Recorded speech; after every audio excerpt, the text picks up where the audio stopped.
Glória a Deus. Saúde os irmãos com a paz do Senhor. Amém. Podem se sentar. Quantos aqui estão felizes com o Senhor Jesus? Ih, eu acho que ninguém está feliz não, hein? Quantos aqui estão felizes com o Senhor Jesus? Você está no melhor lugar. Você veio buscar o Deus que tudo pode fazer. Sem Ele nós não podemos fazer coisa alguma. Então você que veio buscar o seu milagre pode ter certeza que hoje é noite de milagre, amém? Você não veio aqui em vão. Você não veio só em mais uma campanha, só em mais um culto, mas você veio buscar o Rei dos Reis, aquele que pode fazer um favor por você. Aleluia. Abra sua Bíblia no segundo livro dos Reis, capítulo 4. Enquanto você abre a sua Bíblia, eu gostaria de agradecer essa oportunidade, o convite ao pastor Galdino. Muito obrigada, pastor. Eu gostaria de cumprimentar os meus pastores, pastor Marcelo, pastor William, pastor Renato, pastor Gerson, pastora Lucimara, pastora Liliana. Que Deus abençoe vocês. Ao nosso líder da R1, pastor Jeiel. Aos nossos líderes da matriz, Maveson e Joyce, que deve estar assistindo online. Ao pastor Tiago também, que deve estar assistindo online. A pastora Michele, meus cumprimentos. Ao meu noivo Mike, que Deus abençoe. E aos meus amigos e aos meus irmãos que estão aqui, que o Senhor abençoe todos vocês, amém? Olhe para o seu irmão que está do seu lado, esse irmão bem bonito, e diga: hoje é noite de milagre. Glória a Deus. Ah, Jesus. Vamos ler. Certo dia, uma mulher de um dos discípulos dos profetas foi falar a Eliseu: teu servo, meu marido, morreu, e tu sabes que ele temia o Senhor. Mas agora veio um credor que está querendo levar meus 2 filhos como escravos. Eliseu perguntou-lhe: como posso ajudá-la? Diga-me o que você tem em casa. E ela respondeu: tua serva não tem nada além de uma vasilha de azeite. Então disse Eliseu: vá pedir emprestadas vasilhas a todos os vizinhos, mas peça muitas. Depois entre em casa com seus filhos e feche a porta. Derrame daquele azeite em cada vasilha e vá separando as que você for enchendo. Depois disso ela foi embora, fechou-se em casa com seus filhos e começou a encher as vasilhas que eles lhe traziam. Quando todas as vasilhas estavam cheias, ela disse a um dos filhos: traga-me mais uma. Mas ele respondeu: já acabaram. Então o azeite parou de correr. Ela foi e contou tudo ao homem de Deus, que lhe disse: vá, venda o azeite e lhe pague suas dívidas. E você e seus filhos ainda poderão viver do que sobrar. Amém. Essa passagem é uma passagem muito conhecida. Os irmãos com certeza já leram. Os irmãos com certeza já viram muitas ministrações a respeito dessa passagem. E eu gosto muito de falar a respeito do profeta Eliseu, porque para mim ele era um homem meio doido, porque parece que todo profeta é meio doido, né? No livro de 1 Reis, começa contando como que Elias chama Eliseu. E Eliseu, ele simplesmente estava ali na fazenda dos seus pais, ali junto com o seu clã familiar. E ele entende o que Elias foi fazer com ele. Ele simplesmente pede licença para se despedir de seus pais. Pega aquela junta de bois, cose aquela junta de bois, serve para as pessoas e vai embora. Ele simplesmente entendeu a responsabilidade do chamado a qual o Senhor tinha lhe dado. Olha para o teu irmão que está do teu lado e diga: tem profeta aqui hoje? Eu espero que tenha. Eliseu simplesmente largou tudo, e não era que Eliseu estava fazendo algo ruim, não. Eliseu estava fazendo algo bom e inclusive honrando aos seus pais. Mas ele não titubeia, ele não pensa uma, nem duas, nem três vezes. Ele larga tudo para servir ao Rei dos Reis. No meio dessa história, no contexto dessa história, aparece uma mulher na qual a Bíblia não fala. E essa mulher, ela tem o seu marido morto. Ela é uma viúva, agora ela é uma viúva, eu vou chamar ela de irmã viúva. A irmã viúva estava desesperada. Na versão da minha Bíblia aqui que nós lemos, não tem a palavra clamor, mas algumas versões da Bíblia, na Almeida Corrigida, por exemplo, quando ela vai ter com Eliseu, tem uma palavra específica falando que ela clama ao profeta. Você veio aqui essa noite clamar ao Senhor e buscar Ele, porque você sabe que Ele tem algo para te dar. E eu acho tão engraçado, porque quando ela vai ter com Eliseu, quando ela vai ter com ele, quando a gente pesquisa a raiz dessa palavra clamor, é uma palavra que tem um sentido de pedido de socorro, de choro, de pranto. Então nós podemos concluir ou deduzir que essa mulher, ela estava desesperada. Desesperada. Porque ela perdeu o seu marido, e assim como nós lemos, os credores bateram um certo dia na sua porta, e além disso ela estava correndo risco de perder os seus filhos. Ela já não tinha mais esposo, e ela ficaria sem os filhos e ainda ficaria sem ter como ser sustentada. Porque naquele tempo a mulher, ela não tinha uma independência financeira. Não é igual hoje que nós mulheres podemos trabalhar. Então quem provia, que era o responsável por prover, era o homem, que é o cabeça da casa. E na falta dele, os filhos ficariam responsáveis. Então eu, como mulher, eu posso pensar: perdi meu marido e vou perder os meus filhos que tanto amo, e ainda não vou ter nem como me sustentar. Então imaginem a cabeça daquela mulher, os pensamentos que corriam sobre a mente dela. No meio de um período de luto, ela não teve nem sequer talvez um período para poder chorar, para poder prantear a morte do seu esposo, e já foi ameaçada de ser tomada dos seus filhos. Os credores faziam isso porque eles tinham uma abertura na lei mosaica. No livro de Levítico diz que quando um devedor ficava pobre, ou seja, quando ele falia, o que os credores podiam fazer? Eles tinham autorização de pegar aquele devedor, aquele homem que fez aquela dívida, e levar ele como um trabalhador temporário, digamos assim. Então ele trabalhava ali para aquele credor, e ele só era autorizado a voltar para o seu clã familiar quando ele pagava a sua dívida. Então, na falta do esposo, eles fariam isso com os filhos. Ela ficaria sem os filhos, já estava sem o esposo e estava triste, muito triste. E assim como diz a palavra, ela foi clamar porque certamente ela estava desesperada. Nós sabemos que no tempo de antigamente as pessoas procuravam os profetas porque eles eram uma tipologia da própria voz do Senhor. Nós sabemos que o sacerdote, ele era responsável pela voz de Deus, pela voz do povo a levar a Deus. E os profetas, eles eram responsáveis por falar com o povo em nome de Deus. Então eles ouviam, eram sensíveis, ouviam, tinham intimidade com o Senhor e passava ali a mensagem para o povo. Eu não sei qual é a sua dor. Eu não sei como que foi o teu ano passado, o ano de 2024, e eu não sei quais foram as tuas perdas. Eu não sei aquilo que você está sendo acometido. Eu não sei se de repente você pensou: poxa, eu vou virar o ano de novo nessa situação. Eu vou virar o ano de novo sem saber o que fazer. Mas assim como aquela viúva foi clamar ao profeta, que era uma voz de Deus, você está no lugar correto. Você está essa noite no lugar certo.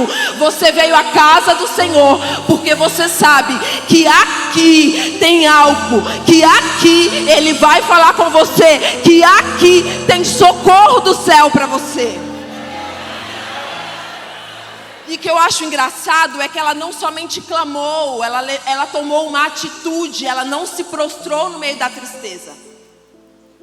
Ela poderia muito bem inventar uma desculpa, ficar dentro da sua casa, continuar chorando e deixar os credores levar os seus filhos. Olhe para a pessoa que está do seu lado e diga: ficar prostrado não irá resolver o seu problema. Sabe aquela pessoa que tem mania de coitadismo? Eu falo coitadismo. Que quando acontece algo de errado com ela, ela não sabe fazer outra coisa senão reclamar, senão murmurar. Que quando acontece alguma coisa errada com ela não sabe ter outro assunto senão falar daquilo que aconteceu, e ela não faz nada para mudar aquilo. Essa mulher viúva, ela fez totalmente o contrário. Ela tinha o direito de luto, de permanecer em casa, mas ela decidiu se levantar, se erguer e ir atrás da voz de Deus. Que bom que hoje você saiu da sua casa. Que bom que hoje você veio direto do teu trabalho, cansado, aqui na casa do Senhor, buscar a Ele, falar com Ele, clamar a Ele. Porque tem resposta para você essa noite. Eu não sei se você está chorando, eu não sei se você está em meio de pranto, eu não sei se o teu aleluia, se teu glória a Deus é misturado com choro, é misturado com dor. Mas uma coisa eu sei, que o Deus de Israel, que o nosso socorro, bem presente na hora da angústia, Ele está pronto para te atender essa noite.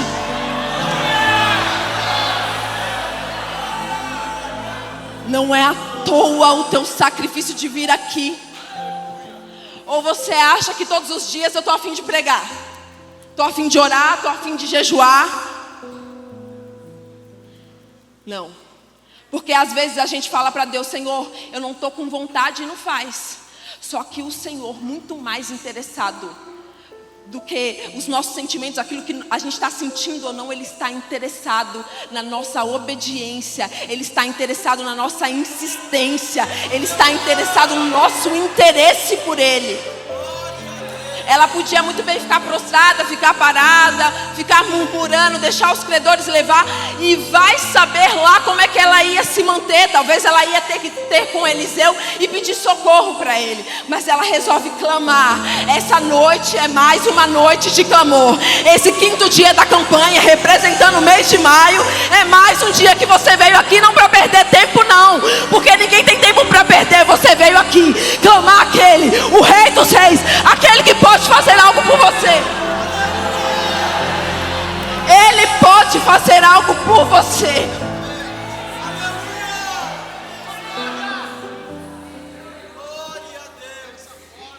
Eliseu simplesmente olha para aquela mulher e ele tem uma resposta que eu gosto tanto, que é uma resposta de prontidão. Porque quem tem intimidade com Deus sabe o que falar, sabe o que responder. E às vezes a gente acha que o Senhor vai preparar algo para nós. Certamente Eliseu falou algo para ela, deu uma resposta para ela, porque já tinha algo liberado no céu para aquela mulher. Aquilo que o Senhor tem liberado para você, Ele já aprontou, Ele já fez. Porque assim como disse o pastor Tiago aqui no primeiro dia da campanha, o Senhor, Ele não é à mercê do tempo, Ele é o dono do tempo. Então Ele está no ontem, Ele está no agora, Ele está no amanhã. E assim como disse Hebreus, o Senhor Jesus, Ele permanece o mesmo ontem e hoje e eternamente. Isso me faz entender que ela foi procurar alguém que tinha uma resposta, porque já tinha uma bênção, já tinha um milagre pronto para aquela mulher. Você veio aqui procurar resposta essa noite, porque certamente tem uma bênção, tem um milagre pronto para você. O Senhor não te chamou aqui à toa não, não foi o Espírito Santo que te trouxe aqui à toa não. Já tem algo liberado nos céus para você, e essa campanha vai frutificar, não somente no mês de maio, mas em todo o seu ano de 2025. Essa campanha vai frutificar em todo o seu ano de 2025.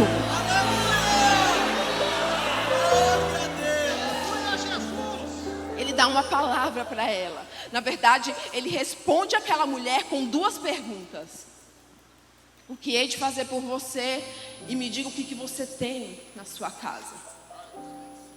A primeira pergunta já é como se fosse uma resposta certa para ela, dizendo: Deus é a única solução. Porque ele não fala para ela: deixa eu ver o que eu vou fazer para você, deixa eu anotar o seu pedido de oração, eu vou pensar a respeito, quem são os credores, talvez eu vá ter com eles e tente diminuir a sua dívida, ou talvez eu arrume um jeito. Não, ele dá uma resposta certa de quem vai fazer algo por ela.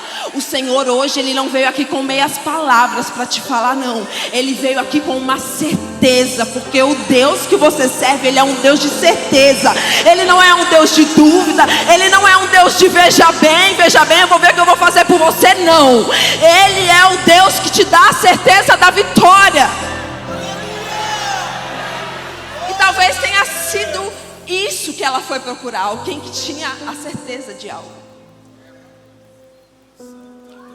E a outra pergunta, o que é que você tem? É porque o Senhor, ele é especialista em fazer coisas, em multiplicar coisas a partir de coisas pequenas, que muitas vezes eu e você negligenciamos e não damos valor. Já parou para perceber?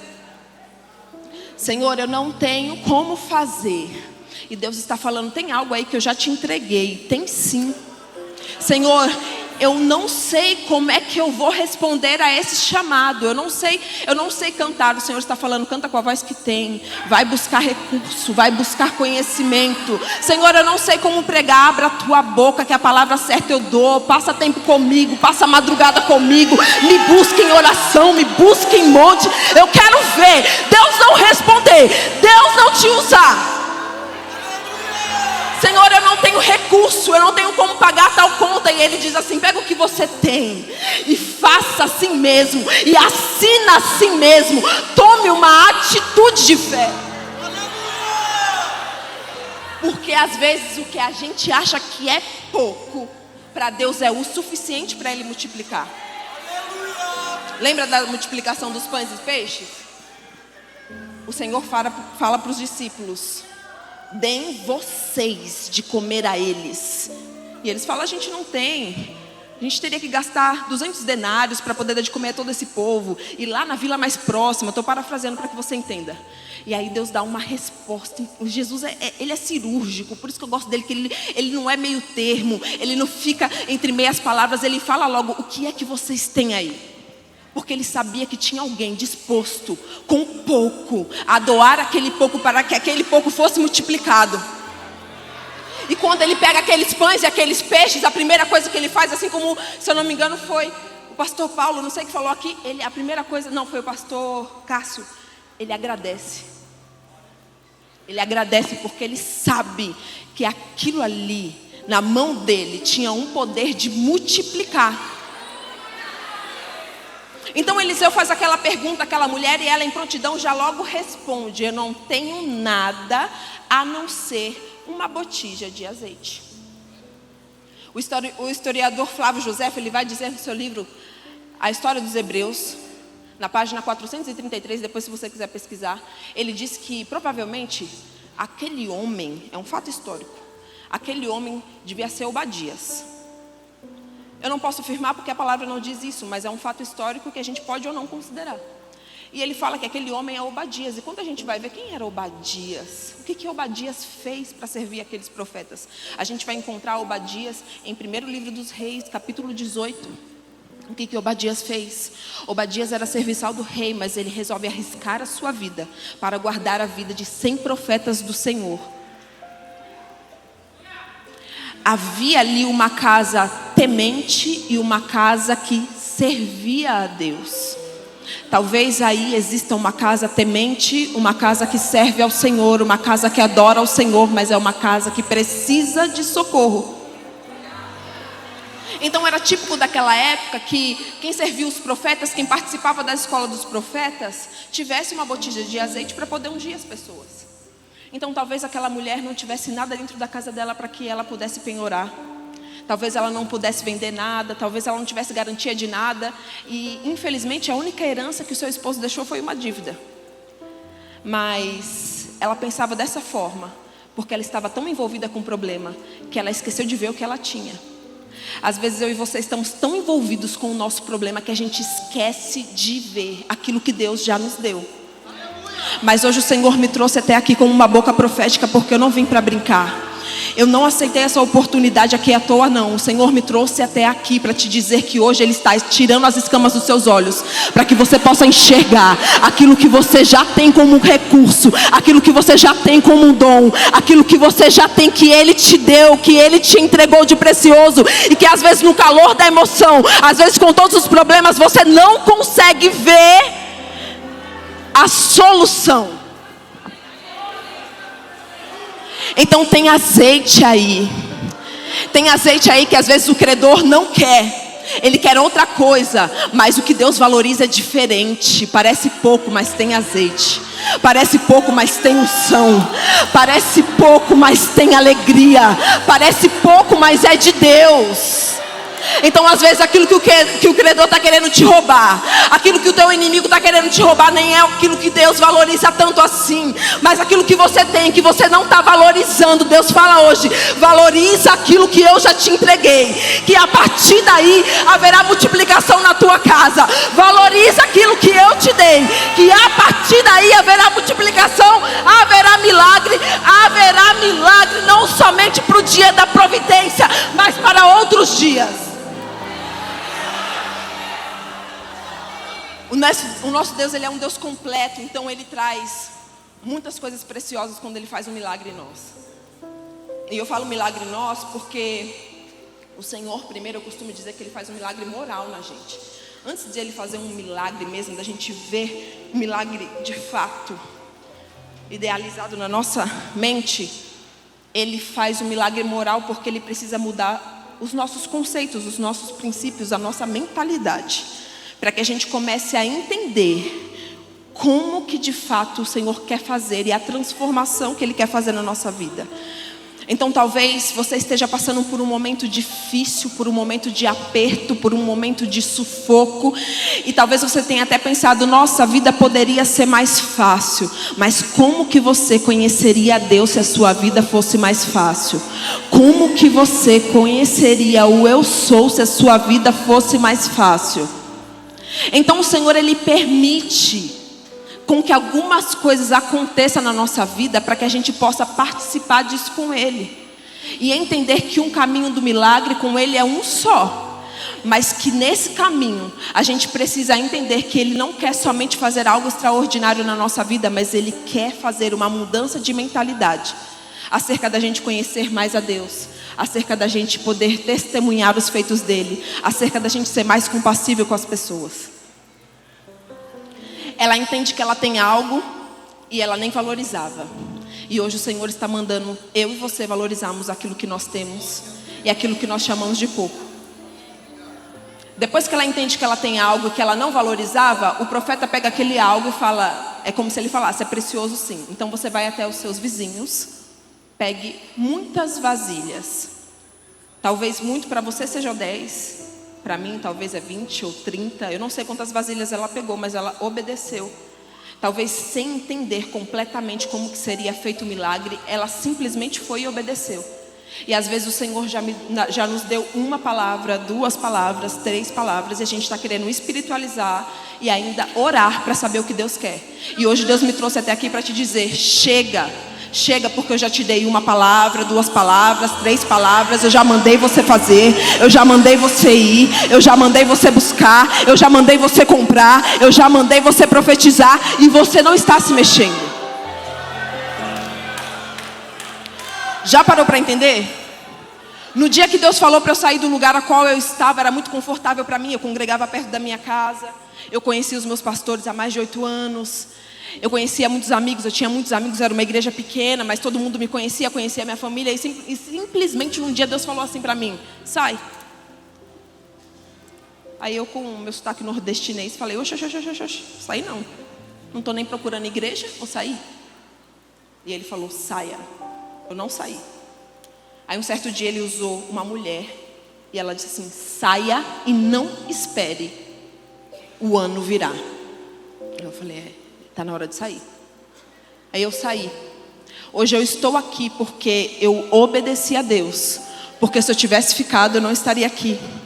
Então tem algumas coisas na minha e na sua vida que é desconfortável a gente fazer, que é desconfortável a gente sair de um ambiente, é desconfortável mesmo a gente obedecer a Deus. Mas as coisas só se cumprem quando tem um passo nosso, porque toda promessa que Deus nos faz tem um passo que a gente tem que tomar. É igual quando Deus fala: vou te levar a tal país. Tira o passaporte, exatamente. A promessa foi feita, porque você ainda não fez aquilo que você tem que fazer. Vou te dar um carro, já tirou sua carta? A promessa foi feita, porque você ainda não fez o que você tem que fazer. O meu já está pronto, quando Deus me chamar já está pronto, a minha parte eu fiz. Então entenda que toda promessa, todo caminho do milagre tem dois lados. Um é o lado de Deus, que é o impossível, mas o outro é o possível, é o ordinário, é do dia a dia, que é você que tem que dar um primeiro passo para poder acessar esse ambiente na qual Ele te prometeu. Pode glorificar que é para Ele. O Senhor está acordando muita gente aqui, dando um saculejão muita gente aqui, dizendo: o ano de 2025 não é mais o ano de ficar prostrado, não. O ano de 2025 é o ano de agir. Chega de fé falada, chega de fé falsa. Está na hora de agir, está na hora de tomar decisão, está na hora de dar o primeiro passo. Chega! Pode glorificar, é para Ele. Ele se responsabiliza. O que mais Deus ama em mim e você é uma fé que age, é uma fé obediente que fala: eu não sei como vai ser, mas eu vou andar. Eu não sei como fazer, mas eu vou fluir. Eu não sei como fazer, mas eu vou me direcionar para acessar esse ambiente que foi liberado para mim. Aí entra ano e sai ano, faz campanha anualmente e não acessa porque está prostrado. E Deus fala: eu não tenho negócio com preguiçoso, eu não tenho negócio com murmurador, eu não tenho negócio com quem não é obediente. Só recebe milagre quem é obediente.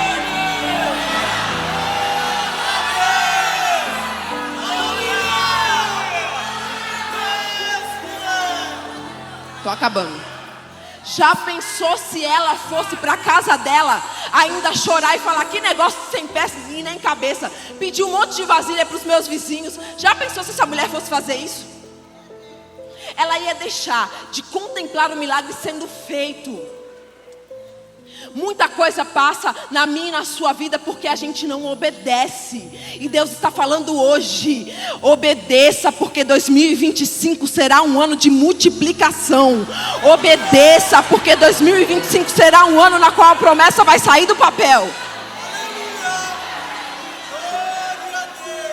É difícil, é custoso. Quem sabe ela não foi no calor, no suor, lá com seus filhos, de um por um, casa a casa, as vizinhas olhando ela cheia de vasilha, com um monte de vasilha na mão, questionando: mas por quê? Que exagero, pra que isso? E ela somente calada. Quando vier o murmurador, o questionador, do porquê que você está planejando tanto, do porquê que você está se entregando tanto, do porquê que você está buscando tanto, fica calada e obedeça a Deus.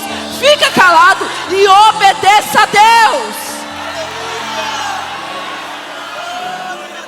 Irmãos, tem gente que não vai participar e tudo bem por isso. Era vizinho, não ia participar e tudo bem por isso. Mas sabe uma coisa que me veio à mente quando eu estava lendo esse texto?